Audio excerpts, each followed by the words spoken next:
আসসালামু আলাইকুম। আজকে আমার এক ভাই আমাদের মানিকগঞ্জ যেই বাসা তার সদরে, তিনি আমার থেকে 2 পেয়ার রেড মস্কো নিতেছে। আসলে আমি এখন আপাতত কাউকে মাছ দিতেছি না। অনেকেই অনলাইনে মেসেজ দিয়েছেন, আমার একটা ছোটো পেজ আছে সেখানে মেসেজ দিয়েছেন, আমার এই প্রোফাইলে অনেকেই মেসেজ দিয়েছেন, কিন্তু কাউকে দিই নাই। কিন্তু এই ভাইটা হচ্ছে আমি এর আগে ভাইয়ের কাছ থেকে মাছ নিয়েছিলাম।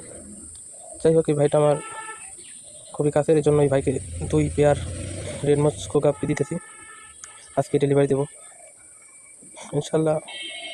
কয়েকদিন পর থেকে সবাইকে দিতে পারবো, কিন্তু আপাতত অল্প, এই জন্য আসলে কাউকে তেমনভাবে দিতেছি না।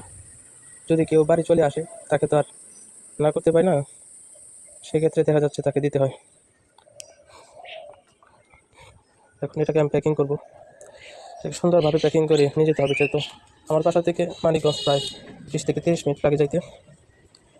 এখন এই মাছটাকে প্যাকিং করে তার কাছে, মাছ প্যাকিংয়ের জন্য অবশ্যই আপনাকে সমুদ্রের পানি সংগ্রহ করতে হবে, সেটা আপনার বাড়িতে ডিপ ফ্রিজে রাখতে হবে। এই যে দেখতে পাচ্ছেন, এটা হচ্ছে সমুদ্রের নীল পানি। হ্যাঁ, আসলে এটা সমুদ্রের পানি না, একটু মজা করলাম আর কি। এটা হচ্ছে মিথেন ব্লো পাউডার মিশাইছি, কারণে এটা পানি এরকম নীল হয়ে গেছে। এভাবে এই পানি দ্বারা নর্মাল পানি চেয়ে এই পানি ব্যবহার করলে মাছ সেফ থাকে, এই জন্য আসলে এই পানিতে মিথেন ব্লো পাউডার মিশিয়েছি, যাতে সেফলিভাবে ভাইটার কাছে পৌঁছাতে পারি। মাছ প্যাকিং করা শেষ হয়ে গেছে, এখন শুধু ভাইটাকে দিয়ে দেবো। যেটা হচ্ছে ভাইয়ের মাছ।